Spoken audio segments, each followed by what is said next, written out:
কেউ যদি ভেবে থাকে যে গাড়ির বনেটের ওপর দাঁড়িয়ে ডিজে বাজাবেন আর হুমকি দেবেন, বুঝে নিন অভিষেক ব্যানার্জি, মমতা ব্যানার্জি বলেছিলেন না ডিজে বাজবে, 12টার পরে বাংলার মানুষ ডিজে বাজিয়ে দিয়েছে।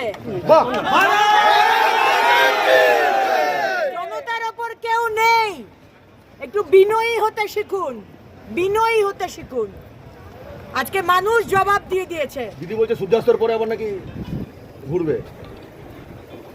দেখুন, আর ইলেকশন হয়ে গেছে, উনি তো বলেছিলেন 12টার পর থেকে নাকি রেজাল্ট দেখতে পাবো। আমাদের আগেকার সাংসদ যিনি আমাদের ধোকা দিয়ে অন্য টিএমসি চলে গেছেন, তিনিও কালকে এসেছিলেন, বাবুল শিল্প, তিনিও বললেন নাকি 12টার পর সব বিভিন্ন রকমের নাকি খবর পাওয়া যাবে, তারাই নাকি জিতছে। বাংলার মানুষ, আসানসোলের মানুষ, আসানসোল দক্ষিণের মানুষ এইভাবে ল্যান্ডস্লাইড ভিক্টরি আমরা সত্যি, এবং আসানসোল দক্ষিণের মানুষকে তো আমি মানে কি বলবো, আমার ভাষা নেই তাদেরকে ধন্যবাদ জানাই। সমস্ত বাংলার মানুষ আজকে যেভাবে দেখিয়ে দিয়েছেন যে চুরি, হুমকি, মাথায় বন্দুক রেখে হুমকি দেওয়া, থ্রেটেন করা, ভয় দেখানো, লুট করা, তার জবাব বাঙালি, বাংলার মানুষ সামনে দিতে পারবে না, কিন্তু ইভিএমে গিয়ে ঠিক। তিনি বলেছিলেন যে অগ্নিমিত্রা পালকে তো কেউ চেনে না, তাই জন্য আমি আর কিছু বলতে চাই না।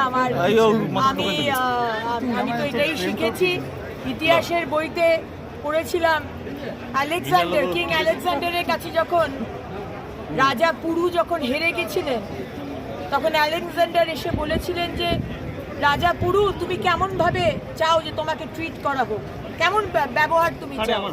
তিনি বলেছিলেন একজন রাজা অন্য রাজার সাথে যেভাবে ব্যবহার করে আমরা সেটা চাই। সুতরাং আমরা ভারতীয় জনতা পার্টি আমরা এটাই শিখেছি যে তৃণমূল বা সিপিএম বা কংগ্রেস তারা ধূলিসাৎ হয়ে গেছে, কিন্তু আমাদের দিক থেকে ব্যবহার সম্মানে কিন্তু কোনো ঘাটতি থাকবে না। দিদি, অনেক জায়গায় পার্টি অফিসগুলো ভাঙচুর করা হচ্ছে, অনেক জায়গায় লাগানো হচ্ছে। দেখুন, এখন আমরা তো এই বিষয়ে বলতে পারবো না, মানুষের আবেগ। 15 বছর ধরে অত্যাচার করে এসেছে।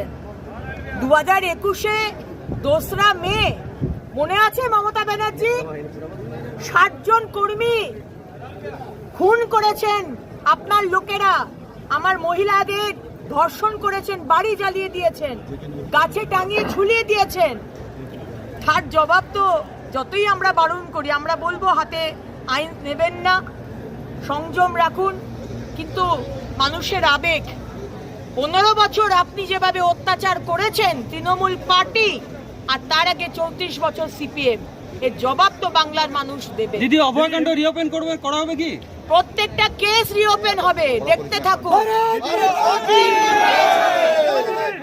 যারা যারা ভেবেছিল 6টার পর পোস্টমর্টম করতে দেবে না,